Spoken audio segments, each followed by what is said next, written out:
What's going on? It's Nick McHenry, and welcome to another episode of Retail Coffee Break. On today's episode, I sat down with Dane Cohen of Management One to talk about none other than inventory planning, which is absolutely essential, not just in general in retail, but especially going into this fall, post-pandemic. It's the holiday season, which in retail, that means it's game time. So there's so much to take away from this conversation. I hope that you enjoy it. Without further ado, let's get into it.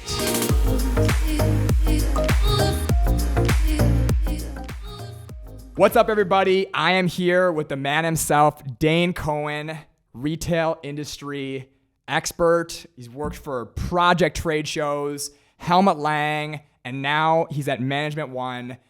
Not to mention growing up in the industry, working for your family business, the storied New York retailer Lester's.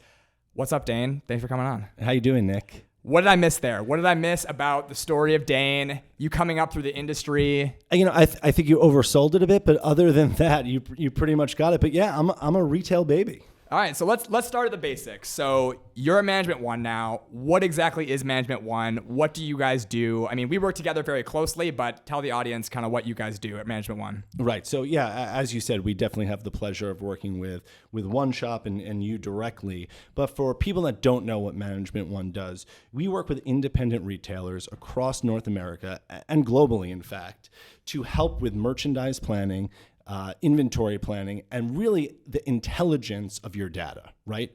So the way I like to look at it is if you look at any major retail institution, right? You look at the big dogs, whether that be a Target, a Macy's, a Bloomingdale's, any major retailer or even large independent retailers have some sort of planning division in place, right? They are looking at their business with a fine-tooth comb, and they are, planning every category down to the socks, right? So independent retailers, there's this huge gap because what the successful formulas of how to bring merchandise in, set markdown allowances, this is something that is a very specific skill, right? And as we know, most independent retailers are kind of a one-man band. So I like to think of it as you have an owner, and they could be an owner.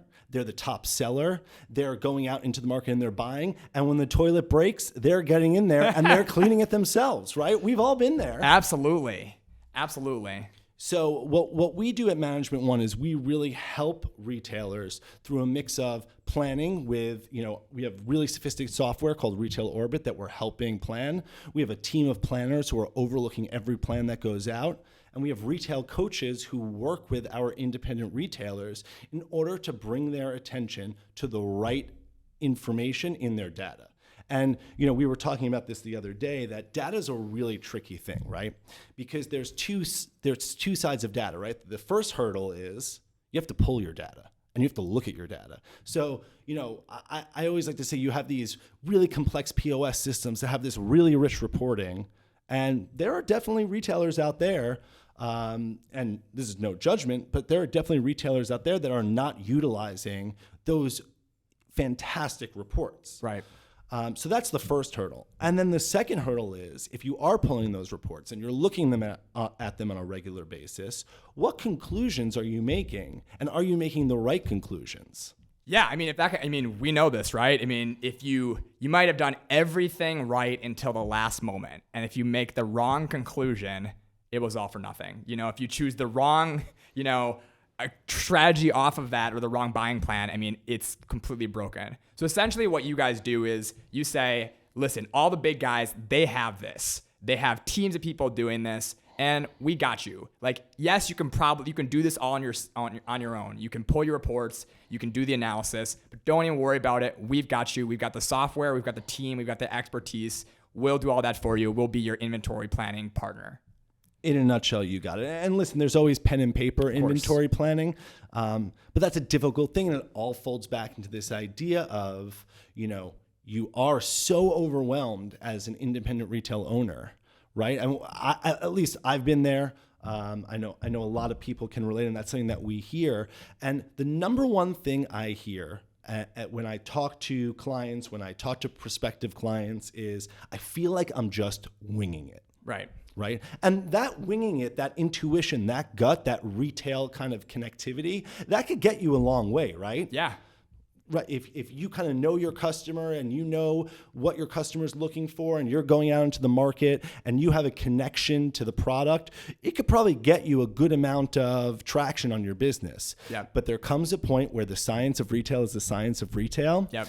And you got to play by the rules sometimes. Yeah, it's that balance of art and science. That's what retail is. And you can be the best person ever at the art and it will get you a certain distance, but you show me that person and you add science to it, you add the data, you add the numbers, it's just going to go crazy after that. You have to have both sides to it. And if you don't, you have to know that you don't have both sides to it, right? And go find people like you guys or some other support system to do that for you. And I worked with Management One when I was on the client side, right? So I was a client of Management One's, and when I was a retailer. And the biggest thing that I would say is, there's this consultant. There's like this kind of like, that's a big commitment. It's a big engagement. And what we've really done is be able to kind of make it approachable and make it accessible for retailers of all sizes. So, we could have a retailer that's doing, under 500,000 in revenue yearly, and we have retailers that are doing over 100 million, right? So there's that accessibility and catering that kind of consulting and planning to what the needs are of the retailer. Right. So let's talk about what's happening right now, because you guys are inventory consultants. And I would say that in the history, I shouldn't say the history of retail, because retail's been around forever, but at least in our lifetimes, this is the most, you could say, interesting time for inventory planning. There's been so much that's happened over the last year, and even going into the next year or the next 2 years. So let's take it back. What was your guys' response, from an inventory side when shit hit the fan? It was like, sales went to zero. How do you plan for something like that? Listen, of course, as you said, this was and continues to be a really interesting time for the industry, right? And so I just go back to that sentiment that I was sharing with you earlier about retailers feeling like they're winging it. So imagine winging it when your business is fairly stable, right? Imagine winging it in 2018, where, maybe your business is increasing by a certain percentage each year. You're seeing steady growth. You're seeing a healthy business, right? And even the healthiest of business then go into this pandemic, right? And everything goes haywire. So now take that term winging it and apply it to the most unpredictable of all scenarios. And how do you think a lot of retailers felt, right? So and this doesn't go for Management One, this goes for any type of planning, any type of methodical planning of your business. You're going to be able to react in a science-based way, right? So you're not just shooting from the hip and saying, take all my inventory to zero or put everything on markdown, right? You're really looking at your data again and making those correct conclusions. And one of the interesting facts, and when we kind of as the pandemic winded down a little bit from a sense of store closures, and things started opening back up, we took a look at how we fared over the pandemic. And one of the most interesting statistics that we walked away with was our clients came within 1%, under 1% to their plan. Wow. So that ability to react in real time with real people, right? Because it's not just a computer algorithm. A computer algorithm you can't type in, pandemic, right? Yeah. You can't. What do you do when a once in a lifetime pandemic hits the retail industry? Yeah, the limit does not exist, right? So to be able to work with people that can get the color of your business and really what's happening in real time, right? Yeah. Because some retailers were opening, let's say, they pushed everything to e-commerce, or some retailers were selling really well in certain categories. We saw the outdoor business, outdoor retailers over the course of, the time where there was, shopping was closed and everything else, they really succeeded because people were going outdoors, right? So they needed gear and they needed clothing and they needed all this outdoor equipment. So if an outdoor retailer kind of just said, there's this situation happening and I'm taking my inventory down, it's like, whoa. Let's look at what's happening as a trend in the industry. Let's look at what's your customer is doing right now. And then let's methodically plan on how we could get the most juice out of this pretty shitty situation. Right. So, I mean, that's crazy that you were within 1% of the intended plan. Was there anything specifically that could be applied to a variety of retailers that you guys did from the ABC standpoint that you can share that helped contribute to that? Because that's pretty incredible, the fact that you're able to pull it off. Was it canceling off orders? Was it just vendor negotiations? Was it just looking at what's working and then, trying to feel that more? I mean, like from a more tactical standpoint, what were some of those actions you took? Yeah, I mean, listen, I want to be able to give you a silver bullet answer, right? But there's not. Yeah. And that's the beauty of planning, right? You're planning for your business. Right. And, we have the added benefit, and I really speak to this as planning in general. So I don't want to, I want to kind of give bravo to retailers out there that are, out there on the front lines and they're planning themselves. It's a very difficult thing to be able to really dig in and accomplish. Mm-hmm. But what we're able to do is we have a really nice overview of the industry, right? Because we see what's happening in real time with thousands of retailers across North America. Mm-hmm. So within different verticals, within different specialties. So we could kind of see what's trending across really broad lines and then help bring that information in to retailers, right? And then again, it just kind of goes to that. If you're an outdoor retailer, right, your strategy is going to be different than if you're a women's retailer, right? It's just a different strategy. Or I'll give you another, for instance, children's retailers, right? You saw baby sales on e-com go, right? Because people are giving birth still, yep. right? The pandemic's not stopping someone yep. that's pregnant from giving birth. So baby's being born and they need clothing for that baby, yep. right? So people were going online and trying to buy. There's not a one-size-fits-all solution. Mm-hmm. But the important thing is, again, that you're that two-step of the data, right? That you're pulling your data and you're really analyzing it. And then what conclusions to make from those data points, right? So right. if let's take evening wear. If evening wear, okay, all of a sudden you're going to get stops because no one's going out. What do you do with that, right? Yep. So there's going to be a different strategy for that than there is for take again that example of the outdoor goods. So let's dig into that, because I know you and I have had separate conversations on this, because we at One Shop, I think a lot of retailers look at inventory planning on a brand level, or they'll look at brand and category and they'll look at a bunch of different things. I know for our retailers, a lot of their focus is like, what are my top selling brands? How do I leverage that top selling brand and do more with that, and maybe get rid of some brands that I'm not doing so well in? But you guys look at it from a category, and you've already kind of referenced this with the evening gowns. What's the thought process behind that, or what's the benefit, I guess, to retailers to look at it from a category basis versus maybe other parameters? So this is one of my favorite little kind of micro retail topics, but the best way that I can address this, because we get this all the time, right? And by the way, you should know how your vendors are performing, right? No one's saying don't understand. We have a great tool that we use that's actually available, and I could send it to you to send out to anyone. It's a vendor scorecard, yeah, right? That'd be great. Which is a great tool for people to look at, because you want to know how your vendors are stacking up. But vendors and brands come and go, right? Categories generally don't change. Right. So a skirt is a skirt is a skirt. Yeah. If you're selling your best brand ever, and they do really strong in skirts, and they go bankrupt or they pull your distribution, your customers are not like, no, we actually didn't want skirts. We just wanted their skirts. Usually there's some continuity to that, you're saying. Right. And, a buyer has to buy as a customer shops. Right. So a buyer buys as a customer buys. Right. So if you're a customer and you're walking into a retail store, let's say you're a woman walking into a store, most likely you're saying, I'm looking for a top to wear out. And then you drill down, right? So what type of top? Well, I have a date night, right? So I'm looking for some type of blouse, or I'm looking for something a little bit more novelty. I'm not looking for a basic, right? Or you're a guy and you're walking into a store and you have a wedding coming up. So you need a suit for that wedding. Yeah. Now, what a brand's going to tell you, and this is why brand are so important from the clienteling point of view. A brand that a customer likes is going to give you a lot of information about that customer. So if you're a female who loves Love Shack Fancy, right? It's very floral. It's very bold prints. It's very flirty.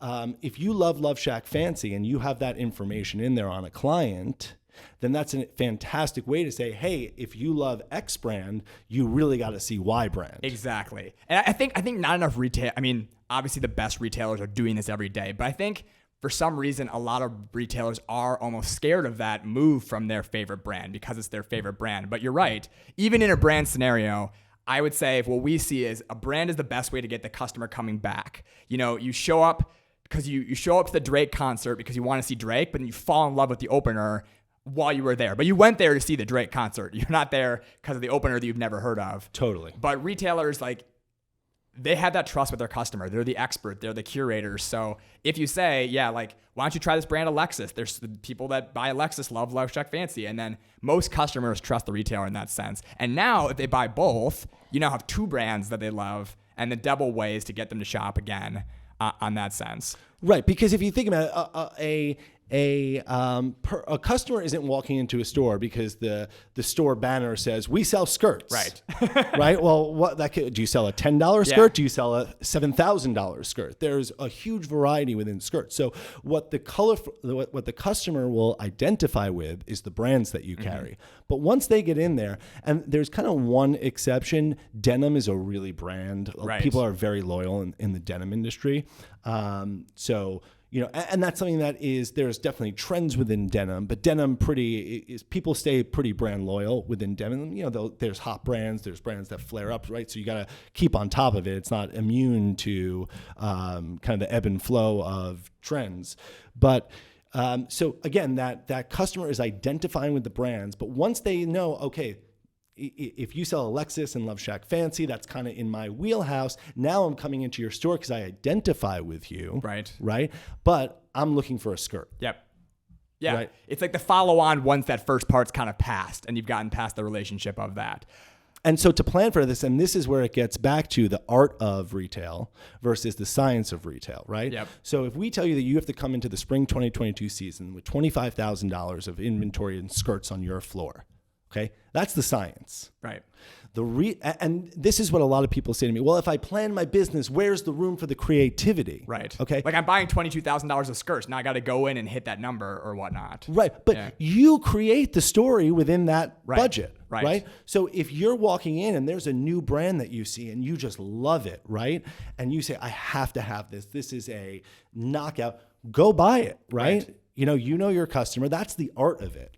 Right? Yeah. Or if you walk into your biggest brand's collection for spring 2022 and you look at their skirts and you go, this is hideous. Right. Which happens. Yep. Which happens. Yep. You don't need to just spend money on that category just because they've performed for you in the past, right? Yeah. If you as a retailer in your gut and as a buyer are walking into a showroom and say, my customer is not going to react to that. Yeah. I don't foresee this as something that my customer is going to love or connect with, and this is not the product that they're looking for. That's the art. And then the science comes back to, let's say you go into the showroom, you don't love the skirts, you don't want to buy them. The answer is not, well, I guess we're just buying less skirts this season, because the answer is those dollars have to go somewhere because our customers need this many skirts from all the numbers that are telling us this. Exactly. Yeah. Exactly. And there is that, I love this art science, Yeah. conversation, because one, they're not mutually exclusive, right? They should be coexisting in order for you to maximize your business. And one of the things that we like to say is everybody deserves to know their full potential as a retailer. Right. And unless you are, looking at this data and planning forward and looking at your sales trends, which we do kind of 12 months out, you're not going to know your full potential. So let's talk about spring, summer 22, because that's the season that we're in right now, going into the buying season for spring, summer 2022. We mentioned that last year, sales went to zero. You guys did an amazing job navigating it. But just as quickly as it went to zero in the last 3 months, at least the retailers we work with, we've seen them go to infinity, to seems like the moon, to the highest numbers for some stores they've ever had since the retail resurgence post-pandemic. Do we have a name for it yet? What are we calling it? I don't know. What are we calling this? I think I've kind of landed on the post-pandemic boom. I like that. That's it's good, like right? the baby boom, but the post-pandemic. Post-pandemic. I like that. I would vote for that post-pandemic boom. Okay, which I'm sure there will be a baby boom as well. I think there already has been a baby boom. People were home for 11. We're not going to talk about that. Yeah. Or a divorce boom. Or that's a good point. One or the other. One or the other. You either got divorced or had a baby. Well, which is funny because retailers, a lot of them sank or swam, right? Yeah, that's true. Right? People that walked into the pandemic over leveraged. Yep. Had a really hard time surviving. Yeah. Or making it through. Yep. Right? If you came in and your store was fully stocked, where were we? We were in March of 2020, right? Mm-hmm. So if you had your spring goods sitting on the floor and not a dollar to your name because all your goods were in your inventory and your cash flow is poor and you're over leveraged, going through that pandemic with stores closing was a very scary thing. Super, super painful. Yeah, I feel like that was the thing that changed on my side mentally, is just this shift to exactly what you're saying, where even if things are normal, I feel like at any given time now mentally, and I think a lot of retailers I've spoken to have this, I think, what would I do if things went to zero tomorrow? And equally, what would I do if things skyrocket tomorrow? And it's almost like these two extremes mentally, just having like not a plan B and a plan C, but just sort of knowing that these things are possible. It's kind of an interesting, I think, psychological shift from a strategic standpoint. Yeah, right. So what are you guys doing? Like, what are you guys seeing in the market, or what are you guys, seeing people respond to when they're looking at their numbers from the planning side, the science side, and they're saying, okay, in 2019, I had sales of this. In 2020, I had less sales. In 2021, I have double the sales I had in 2019. What do I do with these numbers? They don't make sense. Right. So it's a little scary, right? Yeah. Like it's a little scary. Like, how do I kind of plan forward? And I think that there's an expression which is so perfect for this. And of course, I'm not getting it in my head right now. And I'll probably, like, right as we're about to end, I'll come back to it. But the mantra kind of is, what you don't want to happen is you don't want to take your inventory back to a level where now you're scared to buy, right? Because you're scared that you're not going to hit these 2021 numbers, right? So you kind of scale your inventory back, and then you don't have enough inventory to produce sales. Because what I think we're still definitely going to be seeing into the next year or two out is production issues, right? And by the way, that's across the spectrum. That's not just retail. I was talking to a friend who owns a restaurant and can't get takeout boxes. Yeah. Right? Because there's such shortages of production. So he's been putting in his normal order for takeout boxes and they can't fulfill them. So now, you're sitting and so the similar logic works for retailers, right? There's going to continue to be interruptions in the production and supply chain. Mm-hmm. Okay. So if you go in with a very timid orders, right? Because you think, okay, maybe things are going to normalize. Maybe they're going to balance back to like 2019 numbers pre-pandemic. And you take a step two back and then there are production issues, right? You may be caught in spring 2022 with not enough inventory to keep up with your business. Right. So again, there's not a silver bullet answer here, but it's about breaking your business into categories, understanding what's performing for you, going after the things that are working and really putting stock into them. And then, there's the age old, like when you're in season and, for us, when you're when you're synced up to our system, we're updating plans in real time, right? Yeah. So if you're selling, jackets are selling through the roof, your open to buy is going to open. So we're looking at things in real time, right? And, you got to chase goods. You're going to have to chase goods. And this is where relationships with vendors become really I was just going to ask that. Are you seeing people, because the vendors had a hard time or challenging time, I would say, during the pandemic too. Are you hearing out there that, there's more conversations around this whole flexibility of inventory, whether it comes from a return standpoint or taking more aggressive bets on vendors? Are you hearing the vendors sort of be a little bit more willing to give some of those agreements, or? Listen, I think everyone had to loosen the valves, right? Yep. And I think any good retailer was or vendor at that, were in constant communication and seeing where they could come to agreements, right? Can we send back some merchandise? Can you swap us into new season goods? Like, what can you do for us? And I think the people that came through this were the people that had really strong relationships. Yep. And so, as beautiful as the entire digital buying landscape is, which we've seen things that will continue to permeate through the industry. Yeah. And retail is historically not the most tech adaptive industry. Yep. Right? It's really funny because we're on the cutting edge of so many things. And then with technology, I mean, you still people with punch cash registers sitting in front of their store. It's really interesting because, as a founder of a tech company, we think about these things and like, how can tech solve these problems? And you're totally right. So much of these, okay, I'm going into spring summer 2022. I need to double my last season's order. If things go bad, so much of that is being able to pick up the phone to call your vendor because you have a great relationship with them, because you've had dinner with them before in person, and say, listen, I really need you to help me out here. Like, let's figure something out to make this work. Yeah.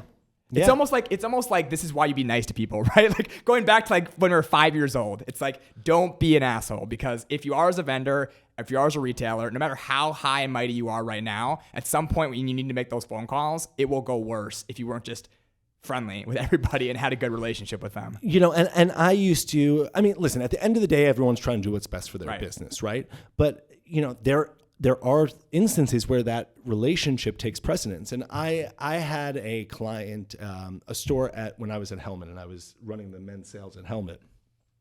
And, we worked with some of the big majors. We were with Barney's, with RIP. We were with Nordstrom, and so we're running big businesses. Yeah. And, if I had merchandise that I could send out for a reorder, it's probably going to those bigger businesses, mm-hmm. right? But there was this small independent retailer who I just thought was like a hustler. He loved retail. He loved the Helmet Lang brand. He just embodied everything that I love about an independent retailer. He's in his store. He's selling to his customer. He gets that fee. I mean, it was just such a rich experience working with him, because this is what retail should be, right? And he's that kind of example of the guy that's owning, buying, selling, cleaning the toilet, right? And if he called me and said, listen, Dane, I'm blowing out of this pant, I need to get back into it, I would shave a few off to make sure that he gets it, right? Because I want the little guy to win. Yeah. Yeah, and this is a good message for all the retailers out there, is in the sense of, no matter how small you are, you always got to ask. I was always shocked when I was on the wholesale side, like you were, talking to stores and having them come to me at the very end of the season and be like, oh, I had a really hard time with this. Like, you could have called. Like, I probably would have done something for you. So it's like, so I think sometimes as independent retailers especially, we undervalue the power we might have. You think Nordstrom can do stuff like that. Neiman's can do stuff like that. But you don't think, what if I try to just make a phone call or try to make something work with the situation we're in? And so with the trade shows coming, I think we're both flying out to Vegas. Yeah. Right?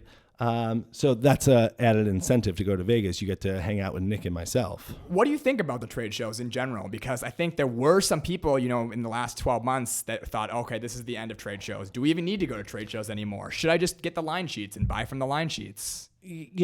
Do I think that we will see a drop in trade show attendance, especially, now there's some maybe a little bit more increased safety concerns where we were feeling like there wasn't. And by the way, obviously everyone should do what is safe for them and their family. Once you've chosen the safe route, okay, like barring that. Right. But so I do think we will definitely see a more hybrid approach to buying, right? Mm-hmm. So there's going to be people that are going to be buying maybe major seasons at a trade show and buying the in-between seasons off a line sheet, right? We're going to see kind of that hybrid viewpoint. But in terms of two things, building those relationships and discovering new product, the trade show floor is really where that happens. Right. And so when we talk about those relationships, right? We talk about how you connect with someone.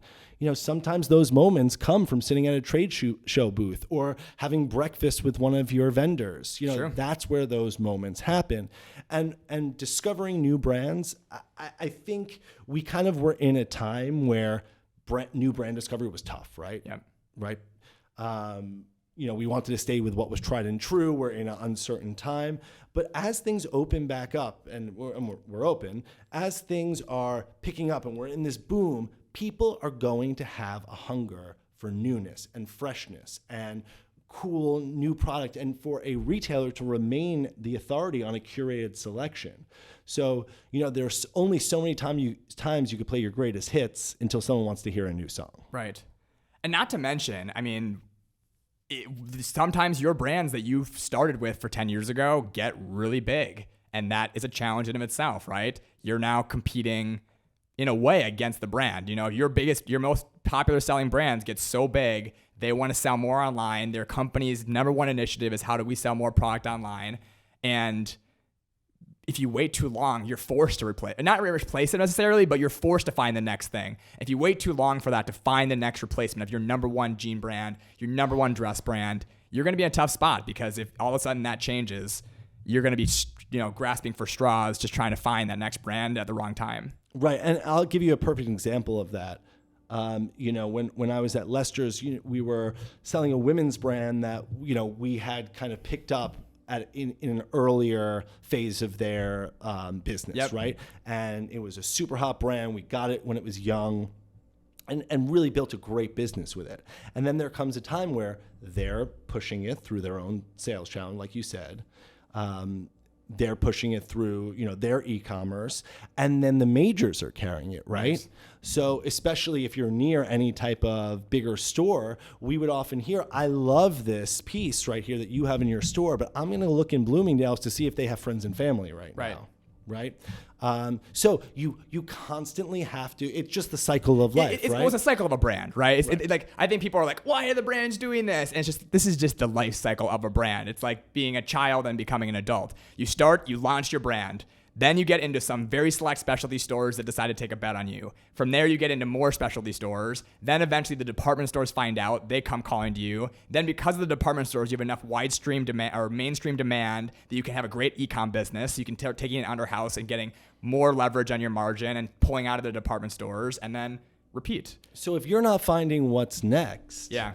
And you gave me a really interesting fact, and I don't know if you could share this here. I don't know if this is confidential information, but let's hear what it is. I'm saying it. So that a lot of your retailers, their top brands are pretty consistent. There are certain retailers. It's not a secret. It's something that we talk about all the time. It's almost always your top brand is everyone else's top brand. The brand that you can't keep on the racks is not like the secret in Nashville, Tennessee, that all of a sudden the people in Nashville just love this brand.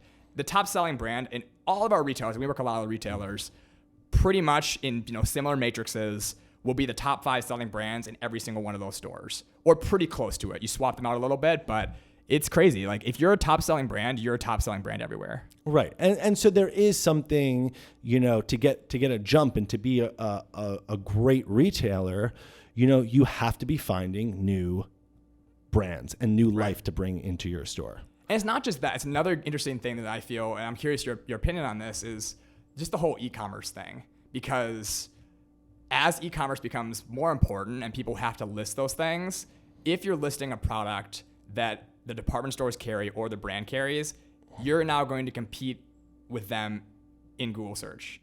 If somebody's searching for this pair of jeans, you now have to beat out the people that have millions of dollars to spend on ad spend for that top result. But if you're the only one in the country that bought that pair of specific orange dress or whatnot, you're going to be in a much better state. Totally. Me as a consumer, and this is completely anecdotal evidence, sure, right? But me as a consumer, I shop 2 ways, right? I either am looking for something specific, so I'm typing in, I'm looking for a pair of AG denim, right? Or rag and bone denim. Yep. Okay. And Google search is going to give me what it's going to give me. Right. Or I really love a retailer, right? And I'm going to their website because I want to see what their assortment is, right? I trust their taste, their sensibility. So I'm going to their website because I trust that buying eye. Right. But listen, e-commerce, what we saw happen in the pandemic, and this was kind of like another area. If you went into the pandemic with a functioning e-commerce site, you had a huge leg up to get you through, because whether it was doing great business or not, at least you had a mode of sales when your store was shut down. So we saw a lot of our independent retailers that, obviously when the stores were closed, the e-commerce took over a, huge chunk of their business. Right. And then they probably leveled, obviously they leveled back down, but they got a bigger share of that retailer's market. Right. Which is great. But I think it's still a tough game for independent retailers to compete with some of these majors. It's almost a price of doing business at this point, right? You need, and one of our retail experts, Josh Orr, does a much better job of explaining this, because he's, he works with brands on really building out independent retail sites. And, if your viewers are interested, we could definitely link it over to him. But what his kind of approach to this is that everything you do is a touch point to bring someone into your store. And your store is no longer just that physical brick and mortar store. Right. So someone may enter through your social media. Someone may enter through your e-commerce. These are all doors to get into your store. Right. And the store is a brand. Like, you as a retailer are now a brand. And just like I was saying, if I love a certain store, I'm going to go to that website to shop it. I'm going to be following them on Instagram because I like the content they're putting out. And that's going to lead me into the purchase flow, whether that gets me off my butt and into the store, whether that gets me over to if I'm just picking up my phone and typing in what I want to see, or if it's linked right there. So I think the bigger takeaway is retailers who are going to succeed are the retailers that don't just view themselves as, I'm a 4 walls with a door, and whoever comes into my store comes into my store. Yep. The days of that are pretty much over. Right. And it goes back to where we just started, balancing that art and science. And that doesn't just mean in the 4 walls of your store. It's the same thing with e-commerce. It's the same thing with exactly what you're talking about. It touches everything, let's say. And that's what I love what you're doing so much. And, I've told you this time and time again, and I can't speak to this more authentically or genuinely, that, outside of having the right product in your store, right, you need to have that close connection with your clients. 100%. Because that is the one place where you can outperform any other e-commerce business, any other store. You, as a pillar of your community, as an independent retailer, as someone who understands your customer, more than anything. I'll give you another great example, okay?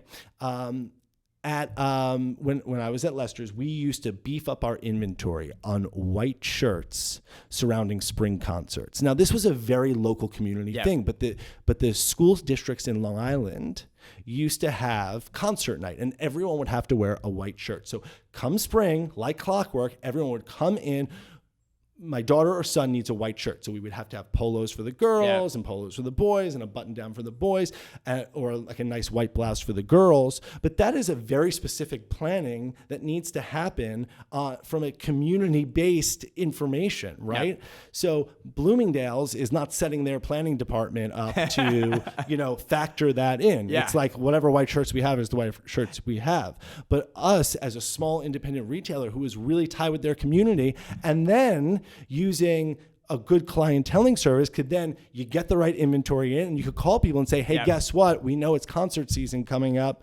Come get your white shirts. We just got our delivery. And they want to receive that call. It's not like, they're not like, oh, I'm so upset that Lester's called. They're like, oh, you're right. I need to come in. Absolutely. That's important of having that relationship. And I would say that even if Bloomingdale's opened across the street and put the same exact selection of white shirts there's no way those customers are going to Bloomingdale's over Lester's, because they're not just going to get a white polo or a white shirt for concert season. They're going there because my mom got her white shirt here, and my grandmother got her white shirt here, and my grandmother, and so on and so forth. And like, how could I not go to Lester's and go there? That's the power of these relationships with your customers. Totally.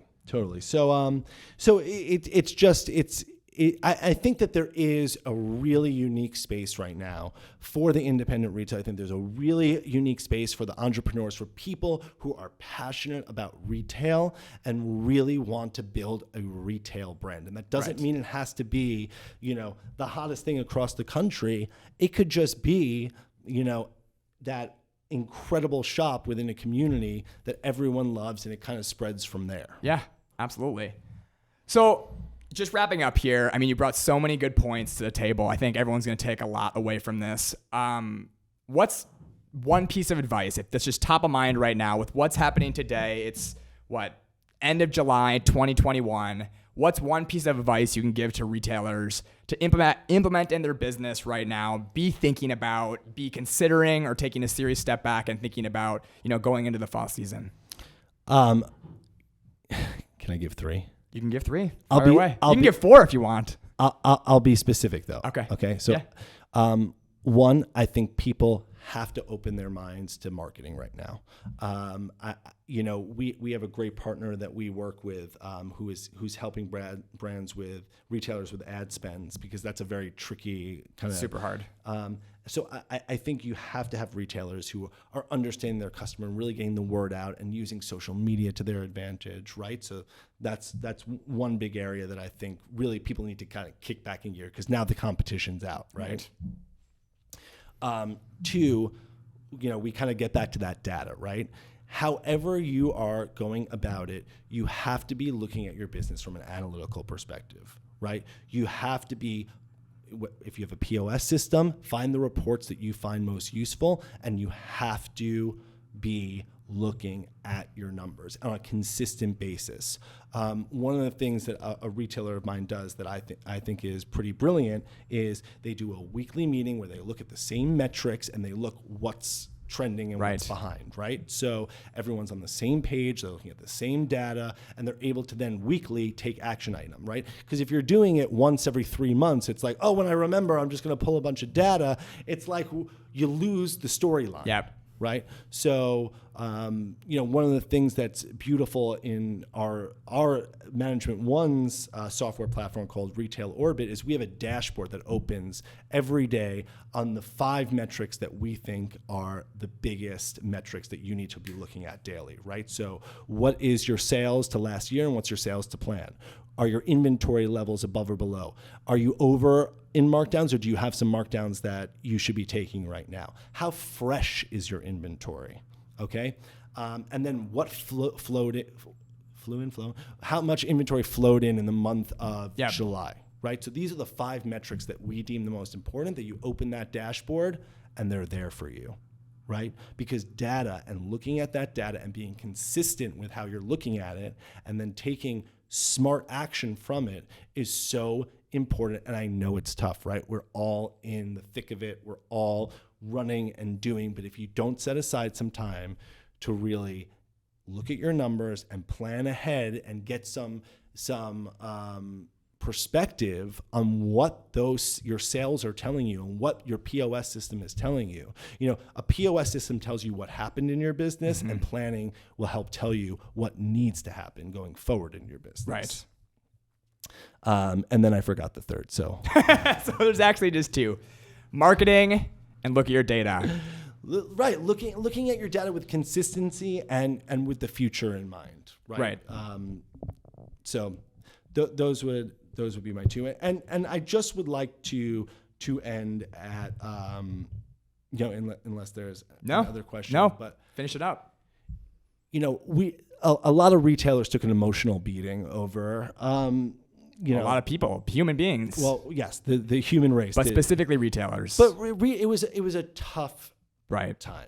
Right. It was an emotional time. And for independent retailers who are owning their own businesses, their livelihood, it was a really emotional time. But I think, and this is why I always love talking to you, because you have a passion for retail. And there is a a group of us out there, me included, that we love retail. We are passionate about the business, and there are going to be opportunities for new great retailers to pop up and for historic names in retail to rebuild. Like it's there, right?